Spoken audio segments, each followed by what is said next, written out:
નમસ્કાર વિદ્યાર્થી મિત્રો, શુભ મધ્યાહન. હવે આપણે ટેક્સ્ટ બુકનું એક છેલ્લું કાવ્ય બાકી રહ્યું, કાવ્ય 20, એ આપણે પૂરું કરી નાખીએ એટલે ટેક્સ્ટ બુક પૂરી. પછી વ્યાકરણનો એક છેલ્લો ટોપિક બાકી રહ્યો, સમાસ. એમાં જોઈએ કેટલા લેક્ચર થાય.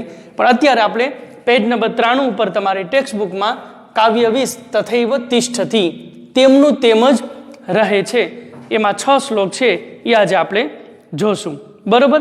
જુદા જુદા કવિઓના અને એ જુદા જુદા કવિઓ છે એને તો ઘણી બધી કૃતિ લખેલી હોય, એમાં જેની બેસ્ટ કૃતિ હોય એ બેસ્ટ કૃતિમાંથી બેસ્ટ શ્લોક પસંદ કરીને અહીં મૂકવામાં આવેલો છે. તો સૌથી પહેલા આવેલા પેજ નંબર 93 પર આપણે જે પ્રસ્તાવના આપેલી છે એ પ્રસ્તાવના છે એ આપણે જોઈએ. બરોબર. તો પ્રસ્તાવનામાં જોવો, જેમ પ્રત્યેક ફળનો પોતાનો આગવો રસ હોય છે તેમ સંસ્કૃતના પ્રત્યેક કવિએ રચેલા દરેક પદ્યમાં પોતાનો આગવો રસ હોય છે.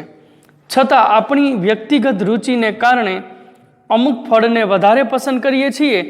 આ વ્યવહાર જેમ કોઈ ફળના મહત્વને હાનિ પહોંચાડતો નથી, તેમ મહાકવિના અમુક જ પદ્યો તરફ પસંદગી ઉતારી તેમનો રસાસ્વાદ કરવાનો પ્રસ્તુત પાઠમાં કરવામાં આવેલો વ્યવહાર આ કવિઓના અન્ય પદ્યોનું મહત્વ કોઈ રીતે ઓછું કરતા નથી. હવે આપણે જોઈએ ડાયરેક્ટ છેલ્લો પેરેગ્રાફ કે પહેલો શ્લોક મહાકવિ ભાસ, અંડરલાઈન કરતા જાજો, પહેલો શ્લોક મહાકવિ ભાસના એકાંકી કર્ણભાર માંથીને લેવામાં આવેલો છે. તેમાં દાન અને હોમનો મહિમા દર્શાવ્યો છે. ત્યાં સુધી અંડરલાઈન.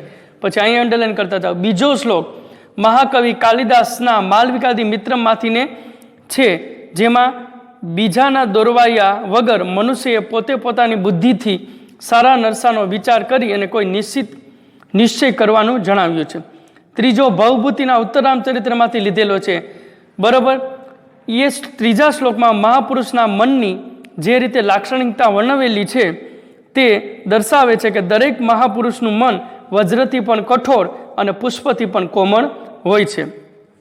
ચોથો શ્લોક ગદ્યકાર બાણભટ્ટની રચના તરીકે પ્રસિદ્ધ પામેલો છે. તેમાં દુષ્ટ માણસના સ્વભાવની હકીકત વર્ણવેલી છે. અને પાંચમો શ્લોક નાટ્યકાર શુદ્રકના મૃચ્છકટિકમમાંથી પસંદ કરીને લેવામાં આવેલું છે. તેમાં દરિદ્ર માણસના દિલનું દયામણું દુઃખ આલેખાયેલું છે. અને છેલ્લો શ્લોક રવિગુપ્ત નામના કવિની રચના છે, જેમાં સજ્જનની પ્રશંસા સુપેરે કરવામાં આવેલી છે. બરાબર. હવે મિત્રો, જુદા જુદા કવિઓ છે, એ કવિઓએ ઘણી બધી કૃતિ લખેલી હોય ને, પણ એમાં એની બેસ્ટ કૃતિ હોય સારી, એ સારી કૃતિ અને એમાંથી એનો સારો એવો શ્લોક હોય એ પસંદ કરીને અહીંયા મૂક્યો છે. તો 6 કવિ છે અને 6 કવિઓની બેસ્ટ કૃતિ જે છે એમાંથીને એ શ્લોક પસંદ કરીને આ 6 શ્લોક મૂકવામાં આવેલા છે. તો આ 6 શ્લોક છે એ આપણે ભણીએ. હાથમાં પેન્સિલ, બરાબર, ટેક્સ્ટ બુક ઓપન રાખજો, પેજ નંબર 93 અને કાવ્ય 20. હવે જુઓ, ચોપડોને બોલપેન ઉપર નાખજો. પહેલો શ્લોક એ ભાષાંતર માટે અગત્યનો છે, અહીંયા લખજો, અને અર્થ વિસ્તાર માટે અગત્યનો છે. એટલે બે રીતે લખજો, આઈએમપી કરી નાખો. પહેલો શ્લોક આઈએમપી, ભાષાંતર અને અર્થ વિસ્તાર બે રીતે અગત્યનો છે. તો આપણે જોઈએ, પહેલો શ્લોક છે એ ભાસના કર્ણભારમાંથી લીધેલો છે. ભાસે આમ તો 13 નાટક લખ્યા છે, એમાં 6 નાટક મહાભારત કથા ઉપર આધારિત છે. 13માંથી 6 નાટક છે ને એ મહાભારતની કથા ઉપર આધારિત છે. એ 6 નાટકમાંથી એક નાટક કર્ણભાર, એમાંથી આ શ્લોક પસંદ કરી અને મૂકેલો છે. કર્ણ બોલે છે જ્યારે દાન આપવા માટે ઇન્દ્ર છે એ બ્રાહ્મણનો વેશ ધરી અને આવે છે ઇન્દ્ર કર્ણના કવચકુંડળ લેવા માટે, અને કર્ણ દાન આપવા જાય છે ત્યારે એનો સારથી શૈલ્ય કર્ણને રોકે છે. ત્યારે કર્ણે આ શ્લોક બોલી અને સમજાવે છે. તો હવે આપણી શ્લોકની અર્થ વિસ્તાર માટે અગત્યનો છે, એટલે થોડુંક ચોપડો અને બોલપેન ઓપન રાખજો અને થોડુંક નોંધતા જાજો. શું કહે છે? શિક્ષા સ્વયં ગચ્છતિ. મિત્રો, અહીંયા કાલ પર્યયાત એક જ વાર લખેલું છે, પણ આપણે લેવાનું છે 3 વાર. બરોબર. કાલ પર્યાત લખેલું છે એક જ વાર, પણ લેવાનું છે 3 વાર. હવે પહેલા આપણે શબ્દનો અર્થ, પહેલા શ્લોકમાં જે અગત્યના શબ્દ છે આપણે જોઈ જાય. કાલ પર્યયાત એટલે લખો સમય જતા.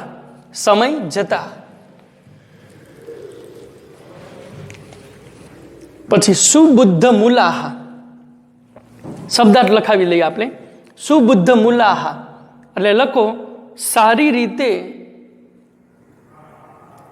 રીતે જકડાયેલા એવા મૂળિયા. મૂલાહ એટલે મૂળિયા. સારી રીતે બદ્ધ એટલે કે જકડાયેલા એવા મૂળિયા. પાદપા એટલે વૃક્ષ. નિપતંતી એટલે પડી જાય છે.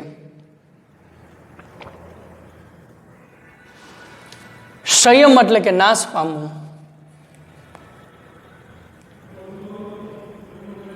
શુષ્યતી એટલે સુકાઈ જવું. ઉત્તમ એટલે કે લખો કાંસમાં લખજો યજ્ઞમાં. પેલા કાંસ કરો અને કાંસની અંદર લખો યજ્ઞમાં કાંસ પૂરો. હોમેલું. ઉત્તમ એટલે હોમેલું. પછી દત્તમ કાંસમાં લખો દાનમાં કાંસ પૂરો આપેલું. યજ્ઞમાં હોમેલું અને દાનમાં આપેલું. તથૈવ તિષ્ઠતી. તથૈવ એટલે તેમનું તેમજ તિષ્ઠતી એટલે રહે છે. બરોબર. તો હવે આપણે આખો શ્લોક સમજીએ. પેલા મેં શબ્દાર્થ લખાવી દઈએ કા. હવે આખો શ્લોક સમજીએ કે શું કહે છે કર્ણ શૈલ્યને કે શિક્ષા એટલે નોલેજ જ્ઞાન કાલ પર્યયાત સમય જતા સંયમ ગચ્છતિ નાશ પામે છે. આ શ્લોકમાં કવિ ભાસ એવું કહેવા માંગે છે કે આ જિંદગીમાં બધું નાશવંત છે. બધું નાશ જ પામે છે. કારણ કે નામ એનો નાશ, સર્જન એનો વિનાશ અને જન્મ એનું મૃત્યુ. This is the universal truth and does not change. જેનું આજે નામ છે એ ભૂસાઈ જવાનું છે, એનો નાશ થવાનો જ છે. સર્જન છે, કાલે એનો વિનાશ છે. અને આજે જન્મો છે, કાલે મૃત્યુ છે. બરાબર. આ નરી વાસ્તવિકતા છે ને મૂંદ તમે એમાં ફેરફાર નથી કરી શકતા. એટલે ભાસ એવું કહે છે કે આ દુનિયામાં બધું નાશવંત છે, પણ એક કે બે વસ્તુ એવી છે કે જે નાશ પામતી જ નથી. કદાચ માણસ નાશ પામે છે પણ એ નથી નાશ પામતું. એ કઈ આપણે જોઈએ. પહેલાં તો શું નાશ પામે છે એ કીધું છે, અને પછી છેલ્લે હું નાશ નથી પામતું એ કીધું છે. તો શિક્ષા એટલે કે જ્ઞાન, નોલેજ, વિદ્યા કાલ પર્યયાત સમય જતા સંયમ ગચ્છતિ નાશ પામે છે. શિક્ષા છે એ સમય જતા એ નાશ પામે છે. આપણે એક જ લીટી કરતા જાય, એનું ભાષાંતરે કરતા જાય અને ભેગી સમજૂતી આપી દઉં એટલે એ કાંઈ જોડાઈ જાય. કે અર્થ એમ કર્યો છે કે શિક્ષા છે, વિદ્યા છે, જ્ઞાન છે એ સમય જતા સંયમ ગચ્છતિ નાશ પામે છે. તમે ગમે એવું જ્ઞાન મેળવેલું હશે, તમે વેરી ઇન્ટેલિજન્ટ મેન હશો, extra ordinary knowledge, extra ordinary mind, તમારો માઇન્ડ પાવર બરાબર, ગ્રાસ્પિંગ પાવર જોરદાર હશે, ગમે એવા વિદ્વાન હશો, ગમે એવા એ વિદ્યાવાન હશો, બરાબર, પણ એ જે તમે જ્ઞાન મેળવેલું છે એ જ્ઞાન ક્યાં સુધી? 5 વર્ષ, 10 વર્ષ, 20 વર્ષ, 30 વર્ષ, 40 વર્ષ, 50, 60 વર્ષ, ક્યાં સુધી? અંતે તો ધીરે ધીરે ધીરે માણસ વૃદ્ધ થશે, અને વૃદ્ધ થાય એટલે જે ઇન્દ્રિયો છે એની શક્તિ છે એ ઘટે છે. આંખથી જોવાની શક્તિ ઘટે છે, કાનથી સાંભળવાની શક્તિ ઘટે છે. તો એવી રીતે સ્મૃતિ શક્તિ એટલે યાદ શક્તિ પણ ઘટે છે. ઘણીવાર માણસ મરવાટાને પોતાના વ્યક્તિને ઓળખી શકતો નથી, પોતાના સગાવાલાને, કુટુંબીજનોને, પુત્રને, પત્નીને, બરોબર, એને ઓળખી શકતો નથી કે આ કોણ છે, કારણ કે સ્મૃતિ શક્તિ, યાદ શક્તિ વહી ગઈ છે. તો જે બુદ્ધિ દ્વારા તમે જ્ઞાન મેળવેલું છે, અંતે તો મરવા ટાણે તો એ બુદ્ધિ છે એ ક્ષીણ થઈ જશે અને એ જ્ઞાન તમને યાદ નહીં રહે. માણસ પોતાના કુટુંબીજનોને વર્તી શકતો નથી કે અમારો દીકરો છે કે દીકરી છે, એને ભૂલી જાય છે કારણ કે સ્મૃતિ શક્તિ વહી ગઈ છે. તો એ બુદ્ધિ દ્વારા જ્ઞાન રહેલું છે એ ક્યાં સુધી? અંતે તો સ્વયં ગચ્છતિ, નાશ પામી જશે. એટલે ગમે એવું તમે જ્ઞાની હો, ગમે એવા નોલેજેબલ હો, ગમે એવા ઇન્ટેલિજન્ટ હો, તો ખોટું અભિમાન ન કરવું. એ ઇન્ટેલિજન્ટ એ જ્ઞાન ક્યાં સુધી છે? અમુક વર્ષો સુધી જ. બાકી જ્ઞાન છે એ ભૂલાઈ જશે. સમજાય છે? એટલે ગમે એવું જ્ઞાન મેળવેલું છે બધું તમને મોઢે હોય, બધા શ્લોક મોઢે હોય, પેજ નંબર મોઢે હોય, ગમે એવા વિદ્વાનો, extra ordinary mind and master mind. તો ગમે એવું જ્ઞાન મેળવેલું હશે પણ અંતે તો વૃદ્ધ થશો એટલે આ શરીરની જે ઇન્દ્રિયો છે એની શક્તિ ઘટશે. આંખથી જોવાની શક્તિ નાશ પામશે, કાનથી સાંભળવાની શક્તિ નાશ પામશે, સ્વાદ ગમે એ તમે ખોરાક ખાઓ હરખો સ્વાદ આવે અને કા આવે નહીં. એમ સ્મૃતિ શક્તિ એટલે યાદ શક્તિ પણ નાશ પામશે. તો જે બુદ્ધિ દ્વારા તમે જ્ઞાન મેળવેલું છે એ ક્યાં સુધી? 40 વર્ષ, 50 વર્ષ, 60 વર્ષ પછી તો આ બુદ્ધિ ક્ષીણ થઈ જશે. મરવા ટાણે તો માણસ પોતાના કુટુંબીજનોને વર્તી શકતો નથી કે અમારો દીકરો છે દીકરી છે. તો એ બુદ્ધિ ક્ષીણ થઈ જાય. તો એ બુદ્ધિ દ્વારા તમે જે જ્ઞાન મેળવેલું હતું, તમે જે અભિમાન કરતા હતા કે મારા જેવું કોઈ ભણાવી ન શકે, મારા જેવું કોઈ જ્ઞાની નહીં, તો એ જ્ઞાન ક્યાં સુધી રહેવાનું છે? સમય જતા સ્વયં ગચ્છતિ, નાશ પામે છે. પછી બીજું શું નાશ પામે છે? સુબદ્ધ મૂલાહા. સુ એટલે કે સારી રીતે, બદ્ધ એટલે કે જકડાયેલા. સુ એટલે કે સારી રીતે અને બદ્ધ એટલે કે જકડાયેલા. સારી રીતે, હવે એક શબ્દ હું બોલું જ્યાં સંસ્કૃત નથી, એનું જમીન, જમીનનું સંસ્કૃત નથી અહીંયા. તો જેનું સંસ્કૃત ન હોય અને ભાષાંતર કરતી વખતે તમારે અમુક શબ્દો ઉમેરવા પડે, એને બ્રેકેટમાં લઈ લ્યો. સુ એટલે કે સારી રીતે, પછી કાંસમાં લઈ લ્યો જમીન સાથે, કાંસ પૂરો. સારી રીતે જમીન સાથે, બદ્ધ એટલે કે જકડાયેલા, પણ શું? મૂલાહા એટલે મૂળિયાવાળા એવા વૃક્ષો. સમજાય છે? સારી રીતે જમીન સાથે જકડાયેલા એવા મૂળિયાવાળા પાદપા એટલે વૃક્ષો. નિપતંતી એ પડી જાય છે. પાદપા એટલે વૃક્ષો.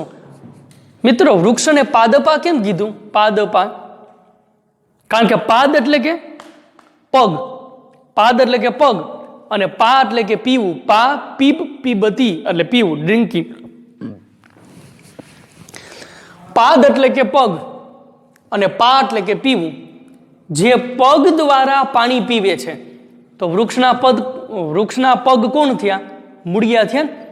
આપણે મોઢા દ્વારા પાણી પીએ અને એ પાણી આપણે શરીરની અંદર ઉતરે, આમ નીચે, અહીંયા પીએ ને આમ નીચે ઉતરે. વૃક્ષ એ પગ વડે પાણી પીવે છે અને ઉપર જાય છે. એટલે વૃક્ષના પગ એટલે કે મૂળિયા થયા ને, મૂળિયા છે એના પગ થયા. તો આપણે વૃક્ષમાં પાણી પાઈએ, બરોબર, એટલે મૂળિયા છે એના પગ થયા. તો એટલે એને પાદપા કહેવાય.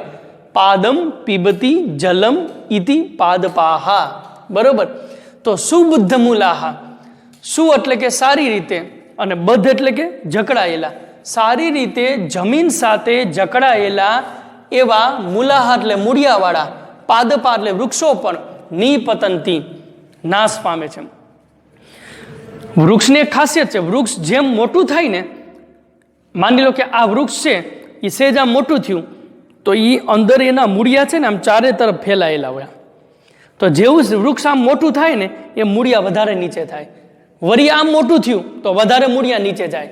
જેટલું મોટું થાય એટલા મૂળિયા વધારે નીચે જાય અને આમ ફેલાય, નીચે જઈને પાછા ફેલાય અને જમીન સાથે વધારે જકડાઈ જાય, એટલે વધારે મજબૂત બને ને.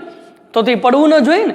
જેમ વૃક્ષની ઉંમર વધતી જાય એમ જમીન સાથે મૂળિયા અંદર વધારે જતા જાય અને જઈને પાછા ફેલાય અને જમીન સાથે વધારે જકડાય.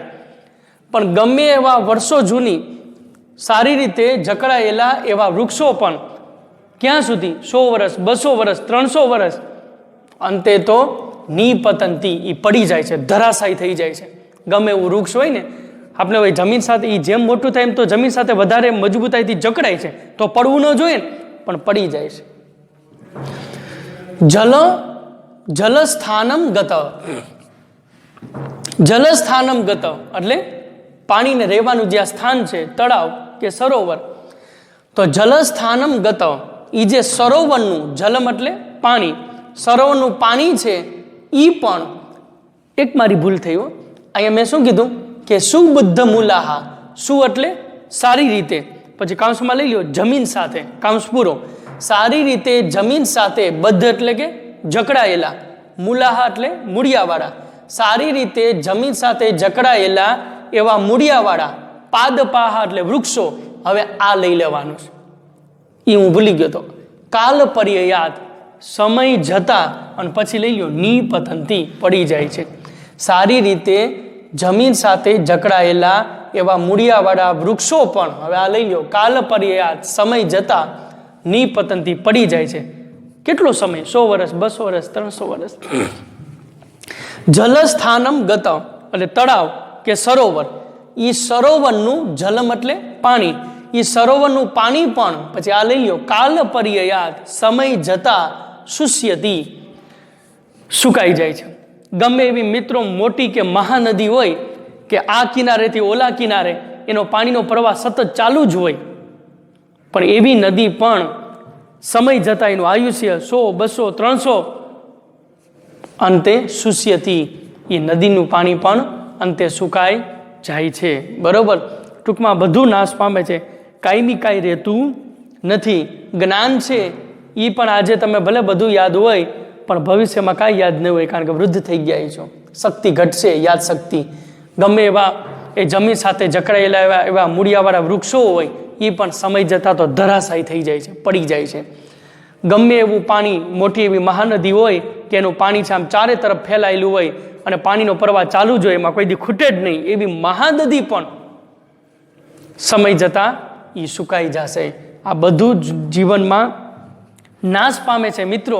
છતાંય માણસ છે એ મફતનું અભિમાન કરે છે, આ મારું, આ મારું. અરે ભાઈ, તારું તારું શું? આ બધું નાશ પામવાનું છે, અને તું ખુદ નાશ પામવાનો છે, તેમાં મારું ક્યું? માના ગર્ભમાંથી જન્મા એટલે આપણે શું લઈને હું આવ્યા હતા?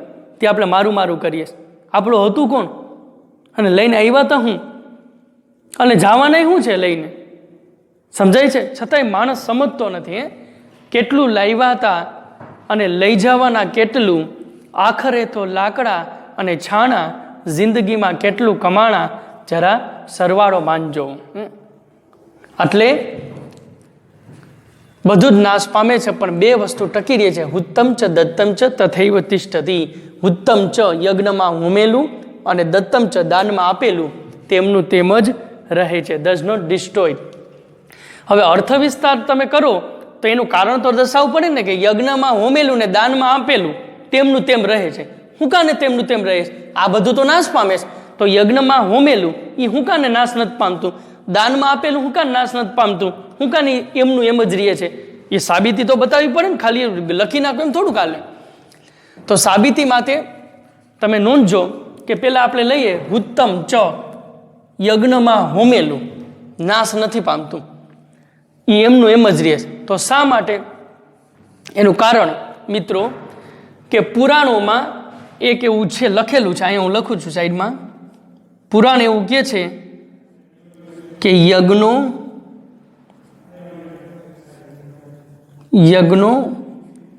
વૈ નારાયણ.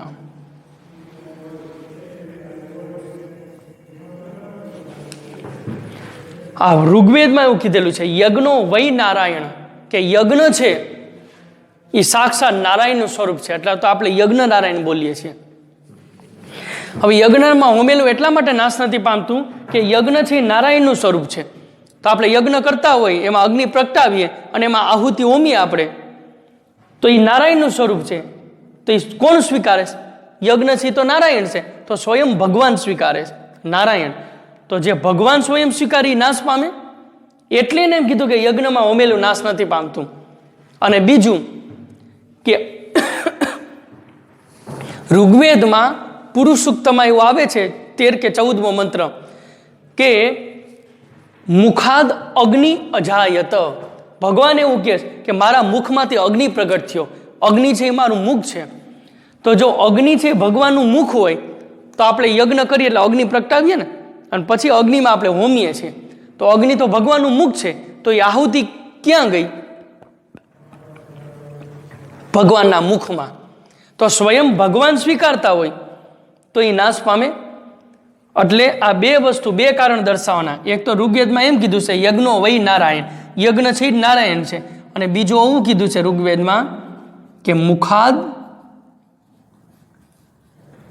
અગ્નિ અજાયત, મારા મુખમાંથી અગ્નિ પ્રગટ થયો. લ્યો, મુખાદ અગ્નિ અજાયત, મુખ છે એ મારું અગ્નિ છે. તો મુખ ભગવાનનું અગ્નિ હોય તો આપણે અગ્નિમાં આહુતિ હોમીએ, એ કેમાં જાય? ભગવાનના મુખમાં. તો ભગવાન જ સ્વીકારે છે, તો એ નાશ પામે.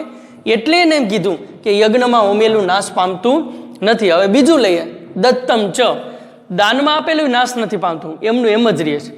કે યજ્ઞમાં હોમેલું ને દાનમાં આપેલું તેમનું તેમ જ રહે છે. તો દાનમાં આપેલું શું કાને તેમનું નાશ નથી પામતું? તો મિત્રો, જલથી ને પાણીથી ને આપણે આ તન પવિત્ર થાય છે. મંત્ર બોલવાથી આપણું મન પવિત્ર થાય છે. એવી જ રીતે એવું કહેવાય છે કે દાન આપવાથી ને ધન પવિત્ર થાય છે. યાદ રાખજો, શાસ્ત્રમાં તો કીધેલું છે તમે જેટલું કમાતા હો એનાથી 10% રકમ તમારે દાનમાં આપવી જોઈએ. ચાલો, તમે અનીતિનું નથી કમાતા, પણ તમારા ખીચામાં જે પૈસા આવ્યો એ કેવો છે તમને કેમ ખબર પડે? માટે 10% ભાગ કાઢવો જ પડે. એટલે એને એમ કીધું કે દાનમાં આપેલું ક્યારેય નાશ પામતું નથી. લ્યો, આ પેલા શ્લોકનું ભાષાંતર કર્યું. હવે આપણે બીજો શ્લોક જાય, કાલિદાસ માલવિકાગી મિત્રમ, એનો શ્લોક છે પુરાણમ. હવે આમાં થોડોક શબ્દ અઘરા છે. પુરાણમ એટલે લખજો પ્રાચીન, આપણે શબ્દાર્થ લખી નાખીએ પહેલા. પુરાણમ એટલે પ્રાચીન, સાધુ એટલે કે સારું, સાધુ એટલે સારું, સર્વ એટલે બધું,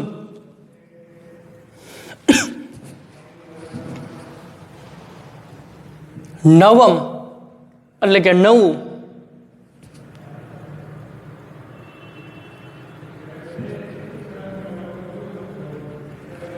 નવમ એટલે કે નવું.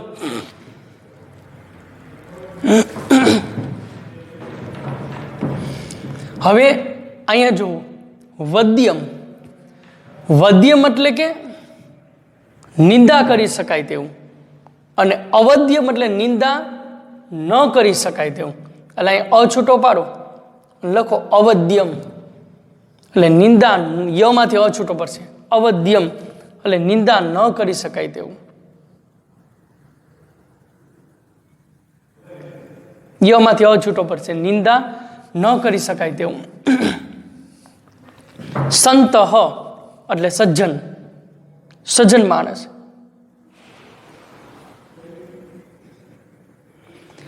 પરીક્ષ્ય એટલે કે પરીક્ષા કરીને, અને યમાંથી અછૂટો પડશે અન્યંતરત.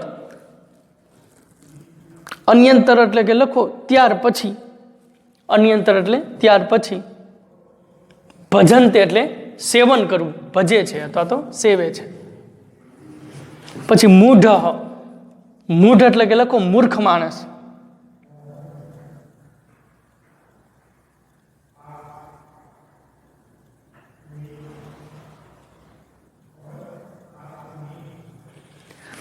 પરપ્રત્યેનો, પરપ્રત્યેનો, પર એટલે કે બીજા પર, પ્રત્યે એટલે કે આધાર રાખો, બીજાના આધારે.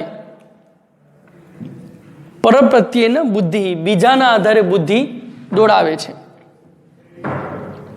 મૂઢ એટલે મૂર્ખ માણસ, પરપ્રત્યેન, પરપ્રત્યેન એટલે બીજાના આધારે બુદ્ધિ છે એ દોડાવે છે. હવે આપણે સમજીએ શ્લોક નંબર 2, જે કાલિદાસનું માલવિકાદી મિત્રમ નામનું નાટક છે એમાંથી આ લેવામાં આવેલું છે. તો આપણે સમજીએ.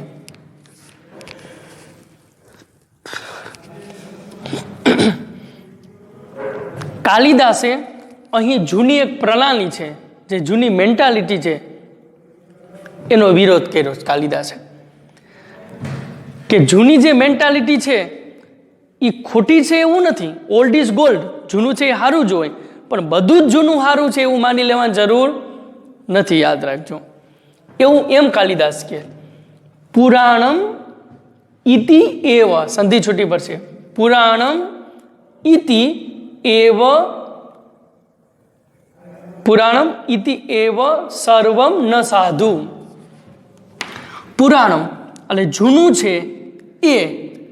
છે એ સર્વમ એટલે કે બધું જ ન સાધુ સરસ હોતું નથી જૂનું છે એ બધું જ સારું નથી હોતું એટલે જૂનું સારું નથી જોતું એવું નથી કીધું જો શબ્દ સમજવાની કોશિશ કરજો કે જૂનું છે એ બધું જ સારું નથી હોતું બધું શબ્દ વાપરો કે જૂનું છે એ બધું જ સારું નથી હોતું એનો મિનિંગ એવો નથી કે જૂનું સારું હોય જ નહીં પણ બધું જ સારું નથી હોતું અમુક છે એ જૂનું છે એ સારું ન હોય અને નવું સારું હોય બરાબર પણ અહીંયા એમ કીધું છે કે જૂનું છે એ બધું જ સારું નથી હોતું એટલે એનો મિનિંગ કે અમુક ખરાબ એ હોય છે બરાબર અને એના કરતાં નવું સારું હોય એટલે કાલિદાસ મેન્ટાલિટીનો વિરોધ કરે છે કે પુરાણમ એટલે પ્રાચીન જૂનું એ સર્વમ ન સાધુ જૂનું છે એ બધું જ સારું હોતું નથી નવ ચાપી કાવ્યમ ચાપી એટલે ચ વત્તા અપી બરાબર નવું કાવ્ય છે એટલે અહીંયા કાવ્યની વાત કરે છે કે જૂનું કાવ્ય છે એ બધું જ સારું હોતું નથી નવું કાવ્ય છે નવમ કાવ્યમ નવું કાવ્ય છે એ અનવદ્યમ એમ સંધિ છૂટી પડશે અનવદ્યમ એટલે નિંદા ન કરી શકાય એવું આ ન ને જોડી દો નથી હોતું શબ્દની માયા જાજો સમજવાની કોશિશ કરજો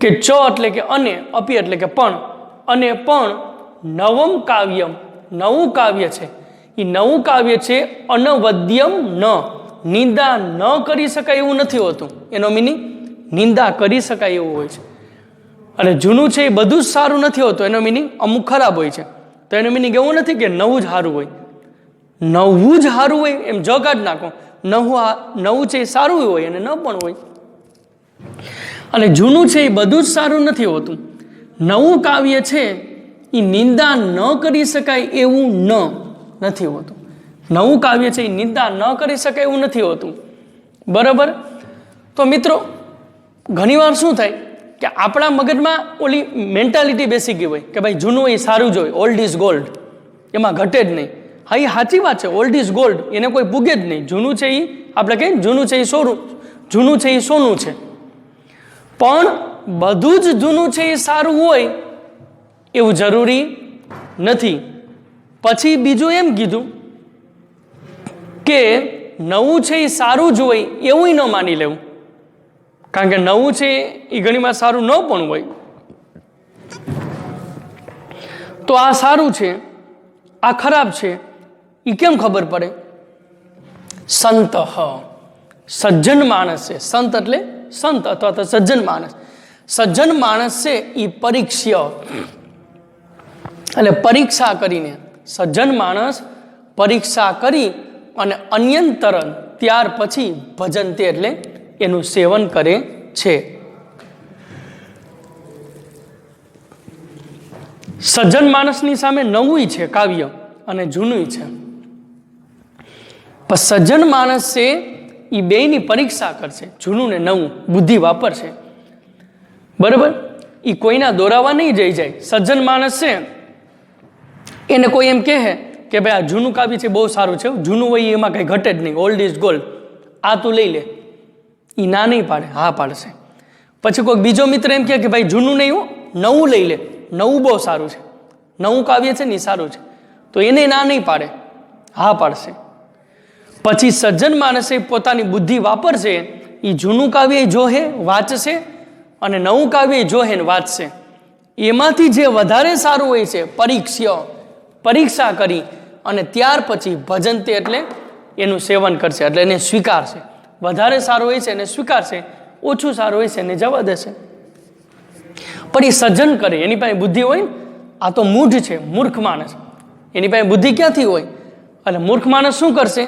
પર પ્રત્યેન બુદ્ધિ એ બીજાની બુદ્ધિ દ્વારા દોરવાઈ જશે બીજાની બુદ્ધિ દ્વારા દોરવાઈ જાય એટલે એક વ્યક્તિ એમ કે મૂર્ખ માણસને કે આ નવું સારું છે નવું હોય એ બધું સારું જ હોય એમાં ઘટે નહીં આ નવું કાવ્ય લઈ લે એ લઈ લે વળી કોઈ બીજું વ્યક્તિ એમ કે ભાઈ નવું નહીં જૂનું સારું છે, આ જૂનું લઈ લે, તો એ જૂનું લઈ લે. કારણ કે એને પોતાની બુદ્ધિ નથી ને કે આ બેમાંથી કયું સારું છે. સજ્જન પુરુષને કીધું હતું ને કે આ નવું સારું છે, નવું લઈ લે એના મિત્રએ, તો એ ના નથી પાડી કે ભલે કંઈ વાંધો નહીં. પછી બીજા મિત્રે એમ કીધું કે નવું નહીં જૂનું સારું છે, એ લઈ લે, તો એને ના ન પાડી. પછી પોતે પોતાની બુદ્ધિ વાપરી અને જૂનું ને નવું કાવ્ય બે વાંચ્યું અને એમાંથી એને વધારે સારું લાગ્યું ને એ મૂક્યું. તો એવી જ રીતે અહીંયા પણ સજ્જન માણસ છે એ પહેલા વેળા તો પરીક્ષા કરશે, બરોબર, અને ત્યાર પછી એનું સેવન કરશે. પણ ઓલો મૂર્ખ માણસ છે એ બીજાની બુદ્ધિ દ્વારા દોરવાઈ જશે. અને બીજાની બુદ્ધિ દ્વારા જ્યારે તમે દોરવા જાઓ એટલે તમારા જીવનમાં પસ્તાવો, દુઃખ અને આંસુ સિવાય બીજું કાંઈ આવતું નથી. પોતાની બુદ્ધિ વાપરવી જોઈએ. હવે ત્રીજો શ્લોક જુઓ.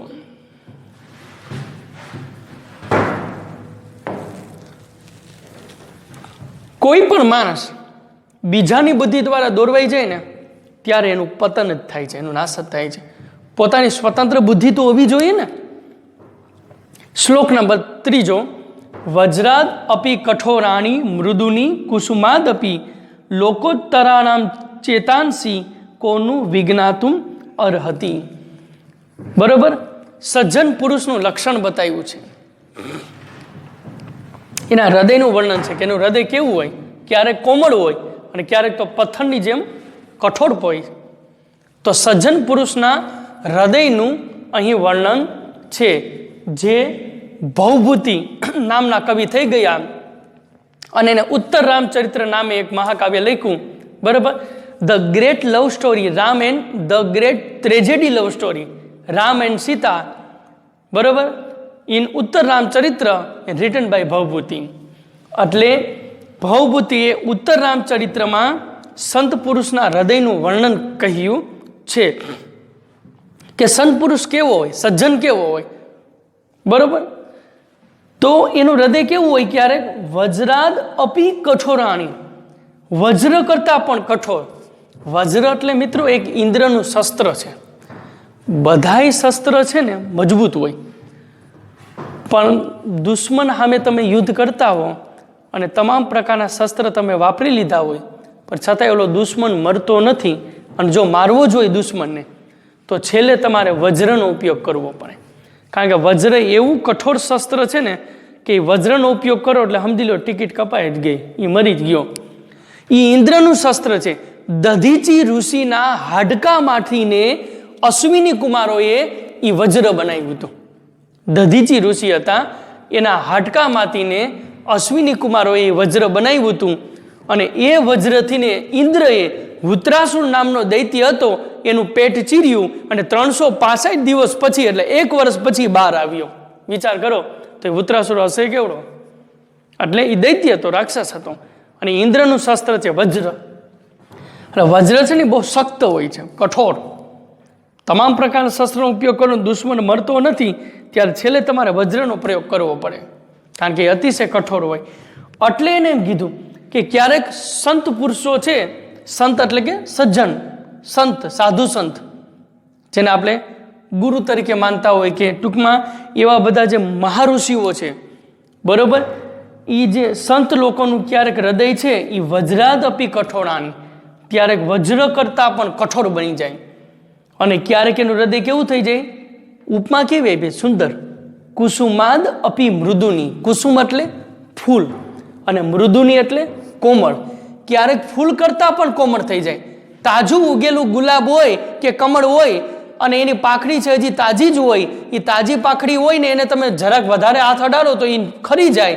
એટલે એને એટલી સ્મૂથ હોય કે એને જીરીક જ આંગળી અડાડવી પડે. એના કરતાં પણ વધારે સ્મૂથ અને કોમળ આ સજ્જન લોકોનું હૃદય હોય છે. તો ક્યારેક સજ્જન લોકોનું હૃદય કેવું થઈ જાય, વજ્ર કરતાં પણ કઠોર, અને ક્યારેક ફૂલ કરતાં પણ કોમળ.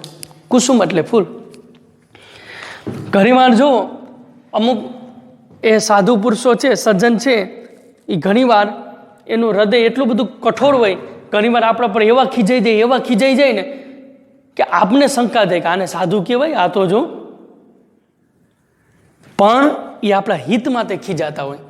અને સજ્જન લોકો હોય ને કે સાધુ લોકો, એનો ગુસ્સો છે ને એ પણ આપણા માટે તો કઠોર કૃપા છે. કૃપા તો છે જ આપણી, પણ કેવી? કઠોર. એટલે ઘણીવાર સંત પુરુષો ઘણીવાર એવા ગુસ્સે થઈ જાય, ડાયરું નાખવા માંડે, આપણે શંકા છે કે આને સંત કહેવાય? આ તો જો આનો સ્વભાવ તો જો. પણ આપણું હિત થાય એ માટે આપણા ઉપર એ ગરમ થતા હોય, અને ત્યારે આપણે એ કેવા લાગે છે, એનું હૃદય વજ્ર કરતા પણ કઠોર. અને ક્યારેક આપણા પર એટલા બધા ખુશ થઈ જાય, મહેરબાન થઈ જાય, અને એવો જો કોઈ સંત છે એ ખુશ થઈ જાય આપણા ઉપર, અને ખુશ થતા થતા થતા એનો હાથ જો આપણા મસ્તક ઉપર આવી ગયો તો આપણો બેડો પાર થઈ ગયો. એટલે ક્યારેક એનું હૃદય કેવું હોય છે? કુસુમ એટલે કે ફૂલ, અને મૃદુની એટલે કે કોમળ. ફૂલ કરતા પણ કોમળ એનું હૃદય હોય છે. લોકોત્તરાણામ, લોકોમાં જે શ્રેષ્ઠ છે, ઉત્તમ છે. લોકોત્તરાણામ, લોકોમાં જે શ્રેષ્ઠ છે, ઉત્તમ છે, એટલે કોણ? એવા સજ્જન લોકો છે, એના ચેતસાની, ચેત એટલે કે મન, આપણે કે ચિત્ત. તો લોકોમાં જે ઉત્તમ છે, શ્રેષ્ઠ છે, એવા સંતો છે, એના ચિત્તને એના ચિત્તને વિજ્ઞાતુમ કહ અર્હતિ. વિજ્ઞાતુમ એટલે જાણવા માટે, કહ અર્હતિ કોણ સમર્થ છે? એટલે લોકોમાં જે ઉત્તમ હોય આ સાધુ સંતો, એના હૃદયને જાણવા માટે કોણ સમર્થ છે? કોઈ સમર્થ નથી. સાધુ લોકો છે એના હૃદયને કોણ જાણી શકે ભાઈ? સમજાય છે? એટલે ક્યારેક વજ્ર કરતા પણ કઠોર એનું હૃદય બની જાય, ગુસ્સે કરવા માટે આપણા પર ગુસ્સો થઈ જાય છે. અને ક્યારેક ફૂલ કરતા પણ કોમળ આપણા ઉપર મહેરબાન થઈ જાય છે. તો લોકોમાં જે ઉત્તમ છે એવા સંતો છે, એનું મન, એના મનને જાણવા માટે કોણ સમર્થ છે? એનો મિનિંગ કોઈ સમર્થ નથી. બરોબર? કારણ કે મન છે ને મિત્રો, એ બહુ ચંચળ છે. મહાભારતમાં એક પ્રસંગ આવે છે કે 5 પાંડવો જંગલમાં હતા અને તરસ લાગીને પાણી પીવા ગયા તો મૂર્છા પામ્યા, અને યુધિષ્ઠિર પાણી પીવા ગયો તો એક યક્ષે કીધું કે ભાઈ આ સરોવર ઉપર મારો અધિકાર છે, અને હું તને જે કાંઈ પ્રશ્ન કરું એ મારા જવાબ દે ને તો તું પાણી પી હઈ, બાકી ન પી હઈ. એટલે યુધિષ્ઠિરને ઘણા બધા પ્રશ્ન કરે છે. એમાં એક પ્રશ્ન એવો હતો કે પવનથી પણ વધારે તીવ્ર ગતિ કેની છે? આવો પ્રશ્ન કર્યો હતો યક્ષે, કે પવનથી પણ વધારે તીવ્ર ગતિ કેની છે? હા, પવનની ગતિ વિચાર કરો જોઈએ કેવી હોય, એની ગતિને પૂગે, પણ એનાથી પણ વધારે તીવ્ર ગતિ કેની છે? યુધિષ્ઠિરે જવાબ આપ્યો કે મનઃ શીઘ્રમ તરમ વાયુ, મનઃ શીઘ્રમ તરમ વાયુ. પવનથી પણ વધારે કોઈ તીવ્ર ગતિ હોય તો એ આપણા મનની છે. વિચાર કરો, આપણે બેઠા હોય અહીંયા, પણ આપણે એમ થાય કે અમેરિકા જવું છે, અમેરિકામાં પૂગી ગયા હોય કે નહીં? વિચાર કરો કેટલી તીવ્ર ગતિ. બગીચામાં જવું છે તો બગીચામાં પૂગી ગયા હોય કે નહીં આપણે? એટલે પવનથી પણ વધારે તીવ્ર ગતિ હોય તો એ મનની છે. મન બહુ ચંચળ છે, અતિશય વાઇબ્રેશન છે, અને મન છે ને થોડુંક લુચ્ચું છે. મનને મારવાની જરૂર નથી, મનને મારશો તો ખતમ થઈ જાઓ, પણ એને વિવેકરૂપી લાકડીથી ઠપકો આપવાની જરૂર છે. એને મારવાની જરૂર નથી.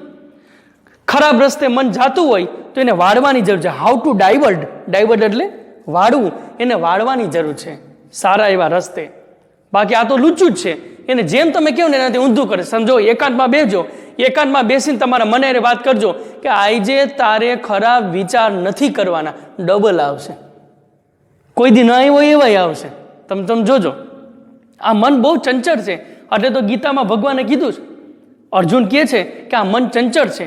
એ મન કેવું છે? ભગવાન બહુ મસ્ત ઉદાહરણ આપે છે અર્જુનને, કે સામે શું દેખાય છે? અર્જુન કે ધજા. અર્જુન તો એક ધારું જો, ધજા કોઈ દી સ્થિર લીએ? આપણે મંદિરની ધજા જોજો, ગમે એ ધજા જોજો, એ સ્થિર લીએ? પવન જે બાજુ હોય ને, પવનની દિશા, એ બાજુ ધજા છે એ આમ ફરકતી જ રહે. જે બાજુ પવનની દિશા હોય ને એ બાજુ ધજા છે ફરકતી જ રહે, એ કોઈ દી સ્થિર રહે? અર્જુન આના કરતાં પણ 1000 ગણું, ધજા કરતાંય 1000 ગણું મન ચંચળ છે. અર્જુન કે એને કાબુમાં રાખવું હોય તો શું કરવું પડે? અને ભગવાન શું બોલ્યા? To be practice in continue. અભ્યાસ હે તો કૌંતેયમ વૈરાગ્યમ ન ચ ગૃહ્યતામ. ગીતાનો શ્લોક છે. અભ્યાસ હે તો કૌંતેયમ. અર્જુન અભ્યાસ કર. એ મનને સ્થિર રાખવા માટેનો અભ્યાસ કરવો જોઈએ, એમ ડાયરેક્ટ સ્થિર ન રહે. અને મન કેવું છે? ભગવાન કૃષ્ણએ જ કીધું કે કે મનઃ એવ મનુષ્યાણામ કાર્યમ બંધયમ મોક્ષેતી, શ્રીમદ ભગવદ્ ગીતાનો શ્લોક છે કે મન છે એ ધારે તો આપણે બાંધી દે છે, જકડી દે. કોઈ વ્યક્તિ, વસ્તુ, પદાર્થમાં આપણે બંધાઈ જઈએ છીએ ને, અને એ ધારે તો મુક્તિનું કારણ છે. ઘણીવાર કોઈ વ્યક્તિ, વસ્તુને પદાર્થમાંથીને આપણો મોહ છે એ ઉડી જાય છે, તો એ કલ્યાણનો માર્ગ છે. અને ઘણીવાર બંધાઈ જાય છે તો આપણે ફસાઈ જાય છે ને કે આ વ્યક્તિ મારી છે, એને મેળવવી છે, આ વસ્તુ, આ પદાર્થ, આ મારું છે, એને મેળવવું છે, તો એ આપણે દોડાવે જ છે. એટલે લોકોમાં જે ઉત્તમ છે એવા લોકોમાં જે ઉત્તમ છે એવા શ્રેષ્ઠ પુરુષો છે એના મનને કોણ જાણી શકે છે? વિજ્ઞાત એટલે જાણવું, અને અછૂટો પર છે અર્હતિ એટલે કેપેસિટી બતાવે, બરોબર. અને ચેતસાની એટલે મન, એટલે વજ્ર કરતાં પણ કઠોર અને ફૂલ કરતાં પણ ક્યારેક કોમળ એવા લોકોમાં જે ઉત્તમ હોય એના શ્રેષ્ઠ પુરુષ છે એના મનને કોણ જાણી શકે છે? ચોથો શ્લોક કવિ બાણનો કાદંબરીમાંથી લીધેલો છે. અન્યસ્માલ પદઃ લબ્ધ, એમ લઈ લ્યો. પદો છે ને પદઃ થઈ જશે, લબ્ધ એટલે મેળવવું. અન્યસ્માન એટલે લખો બીજા પાસેથી, શબ્દાર્થ લખતા જાજો. લબ્ધ એટલે કે મેળવવું, અને પદ એટલે કે પદ, એક હોદો. પ્રાયણ એટલે મોટે ભાગે, દુસહો ભવતી એટલે દુઃખદાયી બને છે. રવિ અપી, રવિ એટલે સૂર્ય, દહતી એટલે કે બળવું. પછી લખો યાદૃગ, યાદૃગ એટલે કે જેટલો, અને તાદૃગ એટલે કે તેટલો. યાદૃગ એટલે જેટલો, તાદૃગ એટલે તેટલો, દહતી એટલે બલવું. વાલુકા નિકર, વાલુકા એટલે રેતી થયો, વાલુકા એટલે રેતી. પછી તમને એવું પૂછાય કે એનો પર્યાય શબ્દ સિક્તા, સિક્તા એટલે રેતી થાય. પણ વાલુકા એટલે રેતી, પણ વારુકા નિકરહ એટલે રેતીનો ઢગલો, રેતીનો ઢગલો એટલે એ લખજો રેતીનો ઢગલો. ઓકે, ચાલો હવે આપણે આ શ્લોક સમજીએ. એક નીચ માણસનું વર્ણન છે. એક ખરાબ માણસ હોય કેટલી હદ સુધી પહોંચી શકે એનું સ્પષ્ટ નિરૂપણ અહીંયા કરેલું છે. અન્યસ્માન બીજા પાસેથી, પદઃ લબ્ધઃ બીજા પાસેથી મેળવેલું પદ, પ્રતિષ્ઠા, હોદો, બીજા પાસેથી મેળવેલું પદ છે એવો નીચ માણસ છે એ પ્રાયણ દુસહો ભવતી, એ દુઃખદાયી બને છે. મોટે ભાગે એવું દુઃખદાયી બને છે. બીજા પાસેથી મેળવેલું પદ એવો નીચ માણસ છે એ મોટે ભાગે દુઃખદાયી બને છે. બીજા પાસેથી મેળવેલું પદ એટલે કોઈ ઉપર તમે ચડાઈ કરી અને આક્રમણ કર્યું અને તમે જીતી ગયા તો બરોબર કે એની જે કાંઈ વસ્તુ છે ને, ધન સંપત્તિ, એમાં તમારો હક થાય, કારણ કે તમે જીતી ગયા ને. એટલે ન તો તમે જીતી ગયા છો કે ચડાઈ કરી છે, અથવા તો કોઈ સામેથી ને આપને એનું ધન કે હોદો દે તોય બરોબર છે. અહીંયા તો સામેથી ને હોદો નથી દીધો અને તમે યુદ્ધ કરીને જીતી નથી ગયા, પણ કાયદેસર એ છળ કપટ કરી અને લૂંટી લીધું છે, પદ છીનવી લીધું છે. એટલે એવા દુર્જન અને નીચ માણસની અહીંયા વાત થઈ કે બીજા પાસેથી મેળવેલું પદ છે, બરોબર, એવો નીચ માણસ છે એ મોટે ભાગે દુઃખદાયી બને છે. દાખલા તરીકે એવો કોઈ એક નેતા હોય તો એ નેતા છે, બરોબર, એ ચૂંટણી જીતી ગયો અને પછી માની લો કે સારા કાર્ય ન કરે તો આપણે શું લાગે કે આના કરતાં ઓલો સારો હતો, અને એ આવે તો આપણે એવું લાગે આના કરતાં ઓલો સારો હતો. એ બધા હરખા જ હોય, બરોબર. પણ કોઈ એવો નીચ માણસ છે, એ કોઈ સારો એવો નેતા છે, એની યારે છળકપટ કરી અને પોતે ગાદી ઉપર બેસી જાય. હવે દુર્જન માણસ ગાદી ઉપર આવે પછી પ્રજાને બેસ્ટ ઓફ લક ને, એ પ્રજા પર ત્રાસ જ ગુજારવાનો છે. એટલે એવો માણસ બીજા પાસેથી મેળવેલું પદ છીનવી લીધેલું છે, એવો નીચ માણસ છે એ મોટા ભાગે દુઃખદાયી બને છે.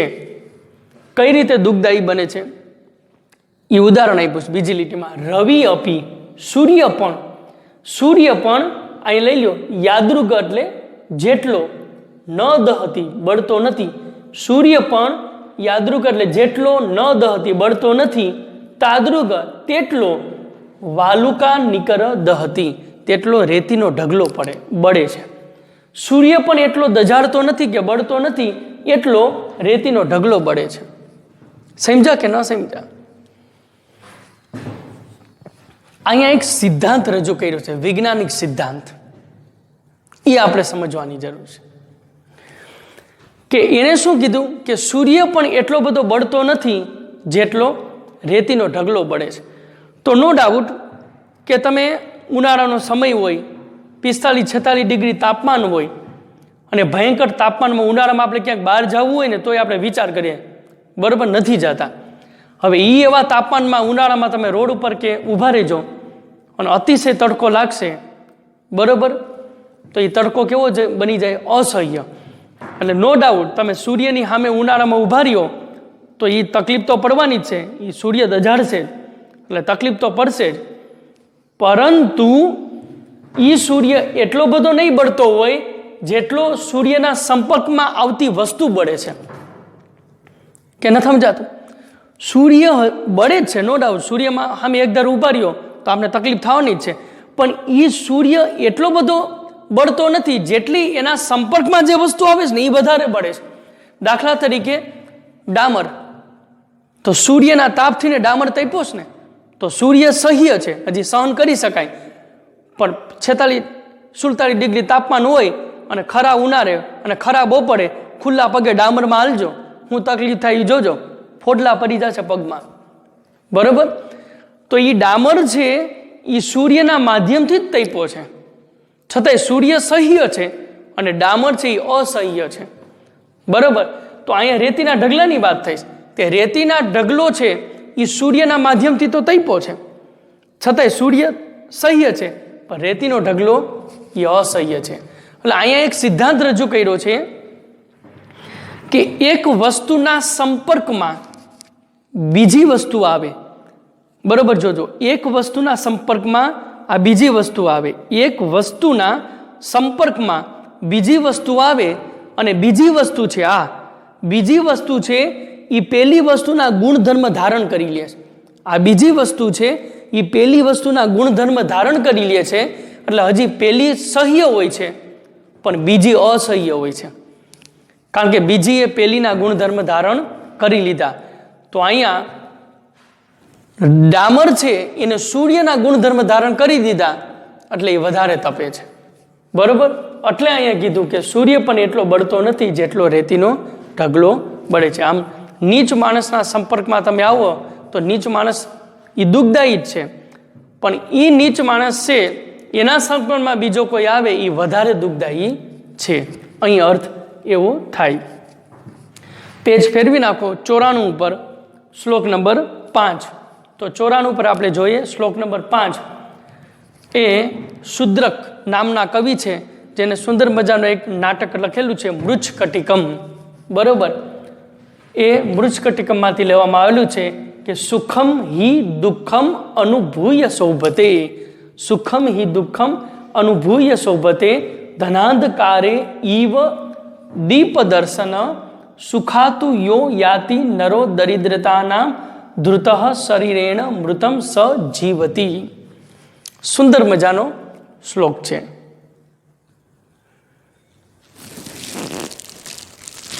શું કહેવા માંગે છે?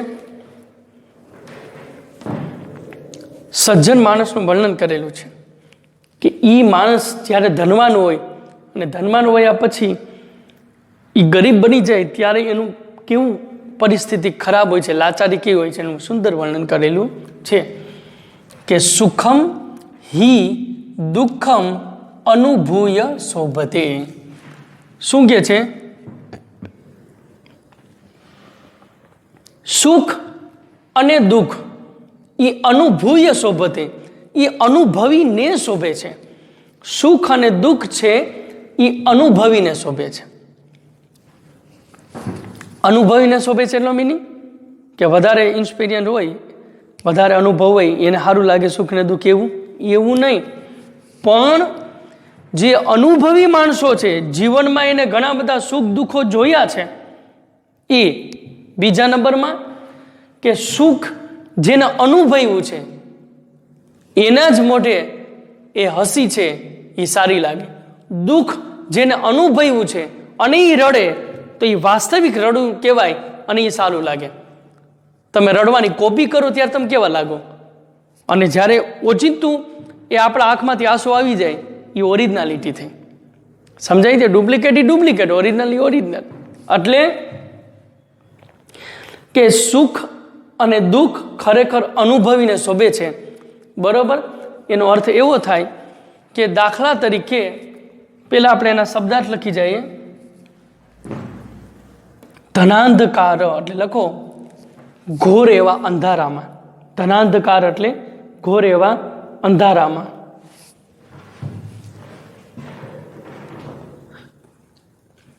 જ્ઞાતિ એટલે કે ચાલ્યું જવું.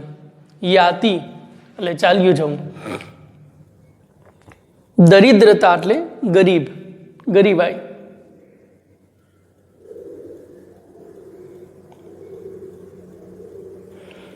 ધૃત એટલે ધારણ કરેલું. ધૃત એટલે ધારણ કરેલું.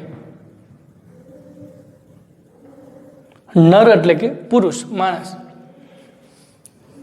હવે આપણે જોઈએ કે સુખ અને દુઃખ અનુભવીને શોભે છે. એટલું સમજીએ. જેના જીવનમાં મિત્રો સુખ આવ્યું છે, માની લો કે વર્ષો સુધી પ્રયત્ન કરે છે, બરોબર, અતિશય સંઘર્ષ કરે છે, પ્રયત્ન કરે છે, અને ઓચિંતાનો એક ટપાલ આવે છે, તાર આવે છે, બહુ ગરીબ હોય છે, બરોબર, અને ઓચિંતાની એક ટપાલ આવે છે કે ભાઈ ઇન્ટરવ્યૂમાં તું પાસ થઈ ગયો, તને ઇન્ટરવ્યૂમાં બોલાવ્યું અને પાસ થઈ ગયો તું, અને જોબ માટે તને એ ઇન્ટરવ્યૂનો તને કોલ લેટર આવેલો છે. જોબ માટેનો લેટર આવેલો હોય, વિચાર કરો ત્યારે એની ખુશી કેવી હોય કે આમ પાગલની જેમ ઝૂમવા લાગે. તો જ્યારે એ સારા સમાચાર સાંભળ્યાની પાગલની જેમ આમ ઉછળે છે, ત્યારે એના ચહેરા પર જે ખુશી છે કે એ નાચે છે, તો એને સારું લાગે, કારણ કે એ સુખ એને અનુભવ્યું છે. કારણ કે વર્ષોથી ને એ રાહ જોતો હતો, આજે એ ક્ષણ આવી ગઈ. બરોબર? પછી એની ખુશીને જોઈને આપણે ઉછળવા માંડીએ તો આપણે હારા ન લાગીએ, કારણ કે ઓરિજિનાલિટી નથી, ખુશી તો એના જીવનમાં આવી ને. એટલે એને એમ કીધું કે સુખ ઈ અને દુઃખ અનુભવીને શોભે. એવી રીતે દુઃખ, કોઈ એવી ઘટના બની ગઈ, માની લો કે કોઈ પ્રિય વ્યક્તિ, પ્રિય વસ્તુ કે પદાર્થ એ આપણાથી છૂટી પડી ગઈ કે મૃત્યુ પામી, બરોબર, અને એ મૃત્યુ પામી છે, અને એ પહેલા વહેલા માની લો કે કોઈ તમારો મિત્ર હોય એ તમને કહે કે ભાઈ તું જલ્દી અહીંયા આવ, અને મારા જીવનમાં આવી ઘટના બનેલી છે, ત્યારે એ ઘટના કહેતો હોય ત્યારે એ કહેતા કહેતા રડવા બનતો હોય, તો ત્યારે એ રડવું છે એ વાસ્તવિક છે અને એને સારું લાગે, કારણ કે એ દર્દ એને અનુભવેલું છે. બરોબર? હવે એને જોઈને તમે રડવા માંડો કે ઓ બહુ ખોટું થયું, એ સારું ન લાગે, તમે નથી અનુભવ્યું, એને અનુભવેલું છે. એટલે આપણે તો બહુમાં બહુ શું કરીએ, આશ્વાસન આપી શકીએ એને કે ભાઈ બધું સારું થઈ જશે. એટલે અહીંયા એમ કીધું કે સુખ અને દુઃખ અનુભવીને શોભે છે. ધનાંધકારે ઈવ દીપ દર્શન. ભયંકર અંધારું હોય, સુખ અને દુઃખ અનુભવીને શોભે છે. અને દુઃખ આવે ને ત્યારે સુખની વેલ્યુ સમજાય. દુઃખ આવે ત્યારે સુખની વેલ્યુ સમજાય. બરોબર? અને સુખ આવે ત્યારે દુઃખની વેલ્યુ સમજાય કે એ દુઃખ કેવું હતું, દર્દનાક, અને અત્યારે કેવી શાંતિ છે. અને સુખ આવે ત્યારે દુઃખની વેલ્યુ સમજાય, અને દુઃખ આવે ત્યારે સુખની વેલ્યુ સમજાય. બરોબર? એટલે ધનાંધકારે ઘોર ઈવ દીપ દર્શન. ભયંકર એવા અંધારામાં કોઈ દીવડાનું દર્શન થાય, ભયાનક અંધારું હોય, ભયાનક જંગલ હોય, એમાં રસ્તો મળતો ન હોય અને કાંઈ દેખાતું જ ન હોય, રાતનો સમય હોય, અંધારું હોય, કેટલો સમય તમે અંધારામાં બેઠા અને એવામાં કોઈ પ્રકાશ થાય કે વીજળી થાય કે કોઈ પ્રકાશ થાય, ત્યારે તમને પ્રકાશની કિંમત સમજાય. દીપ દર્શન, કોઈ દીવડાનું દર્શન થાય ત્યારે તમને પ્રકાશની કિંમત સમજાય. માની લ્યો કે કાલે ટેસ્ટ છે અને તમને એમ થયું કે એ ટેસ્ટની તૈયારી હું રાત્રે કરી નાખીશ, અને રાતે લાઇટ વહી ગઈ, અંધારું છે, 4 કે 5 કલાક લાઇટ વહી ગઈ ને નથી આવતી, અને 5 કલાક તમે અંધારામાં બેઠા છો, અને 11 કે 11:30 લાઇટ આવી, તરત જ આપણા મોઢામાંથી નીકળી જાય હાઈસ. તો 5 કલાક અંધારામાં બેઠા એટલે પ્રકાશની વેલ્યુ સમજાણી. બાકી આપણે લાઇટની વેલ્યુ જ નથી હોતી, એમને ચાલુ રાખીને વહી આવતા હોય. ઘણીવાર આપણે રૂમમાંથી બહાર નીકળીએ, મમ્મી પપ્પા જોઈ દે, એ લાઇટ બંધ કર, લાઇટ બંધ કર, લાઇટ બંધ કર, એટલે પાછું ઓરવું પડે, એટલે દાખલો પડે, તરત જ એમ કે હા લ્યો, ઝટકી મારે છે. પણ ત્યારે એને પ્રકાશની વેલ્યુની વીજળીની કિંમત નથી, પરંતુ એ 5 કલાક અંધારામાં બેઠો અને પ્રકાશ એટલે લાઇટ આવી ત્યારે એને લાઇટની વેલ્યુ સમજાણી. એટલે અમે જિંદગીનો એક સિદ્ધાંત છે, સુખ હોય ત્યારે સુખની વેલ્યુ ન હોય, સુખ હોય ત્યારે દુઃખની વેલ્યુ સમજાય કે દુઃખ ભૂતકાળમાં કેવું સહન કર્યું, અત્યારે શાંતિ છે.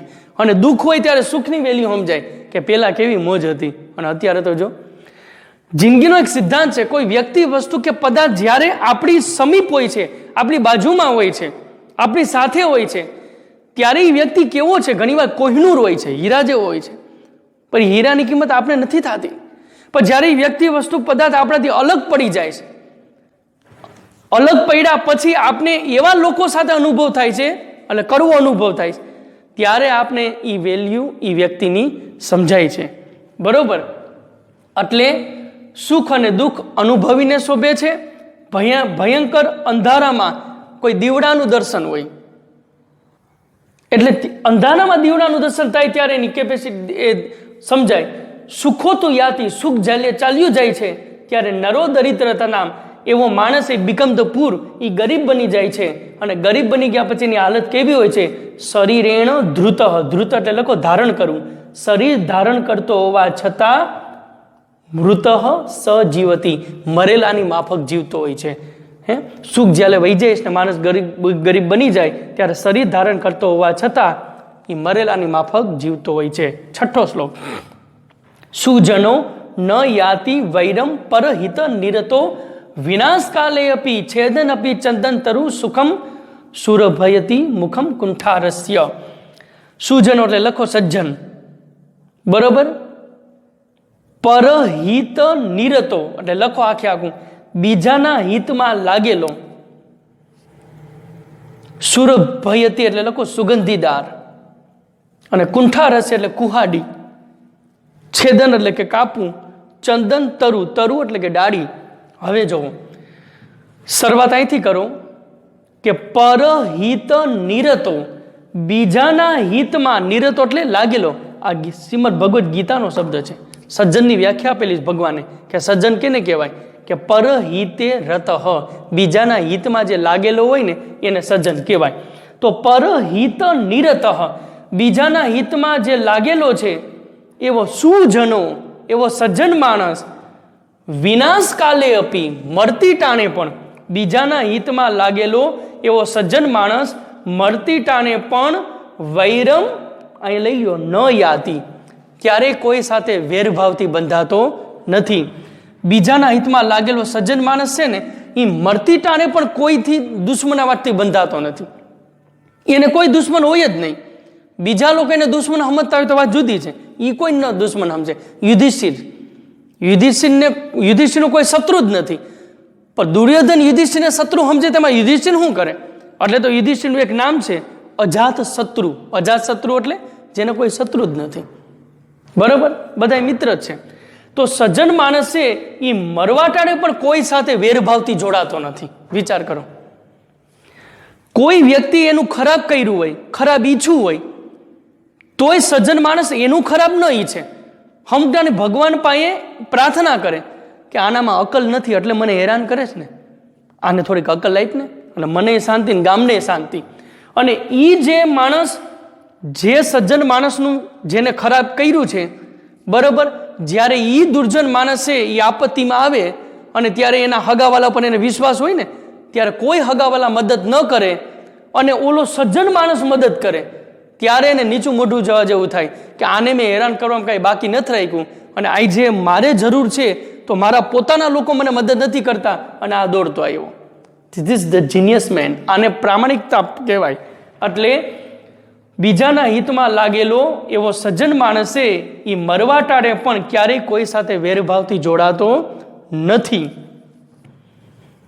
ઈ કેના જેવો છે? ઉદાહરણ આપ્યું છે. ચંદન તરુહુ, ચંદનની, તરુ એટલે ડાળી, ચંદનના વૃક્ષની ડાળી છે. ચંદનના વૃક્ષની ડાળીને છેદન આપી કાપવામાં આવે, ચંદનના વૃક્ષની ડાળીને કાપવામાં આવે તો કુંઠારસ્ય એ કુવાડીના મુખને સુરભી તયતી સુગંધીદાર બનાવે છે. સમજ્યા તમે? ચંદનનું વૃક્ષ છે ને એને ઓલી કુવાડીથી આપણે કાપીએ છીએ તો મિત્રો કુવાડી છે એ ચંદનના વૃક્ષને દર્દ આપે છે, પીડા આપે છે. આપણે કુવાડીથી ચંદનનું વૃક્ષ કાપીએ ને તો કુવાડી છે ને એ ચંદનના વૃક્ષને દર્દ આપે છે, પણ છતાંય ચંદનનું વૃક્ષ શું આપે છે ને એના મોઢાને સુગંધીદાર બનાવે છે. સમજાય છે? એના મોઢાને સુગંધીદાર બનાવે છે. પોતે દુઃખ વેઠીને બીજાને સુખ આપે છે. ભૂખ્યા કાજે ભોજન બનજો, તરસ્યાનું જળ થાજો, મારું જીવન અંજલિ થાજો. વિચાર કરો. એટલે આવી રીતે સજ્જન માણસ છે કે સજ્જન માણસ ચંદન તરુ એ કેવો છે કે ચંદનના વૃક્ષની ડાળીને બરોબર કાપવામાં આવે છતાંય એ કુવાડીના મુખને સુગંધીદાર બનાવે છે. કુવાડી છે ને ચંદનના વૃક્ષને દર્દ આપે છે, પણ છતાંય ચંદનનું વૃક્ષ એને સુગંધીદાર બનાવે છે. એટલે લોકો ભલે આપણી ઈર્ષા કરતા હોય, નિંદા કરતા હોય, બરાબર, આપણે દુઃખ આપતા હોય, પણ આપણે એને હંમેશા એનું હિત થાય એવી ભાવના કરવાની. બરાબર. અહીંથી આપણે મિત્રો લેક્ચર પૂરો કરીએ અને અહીંથી આ 20મું કાવ્ય છે એ સંપૂર્ણ રીતે પૂરું થઈ ગયું અને ટેક્સ્ટ બુક પણ આપણી પૂરી થઈ ગઈ. અસ્તુ.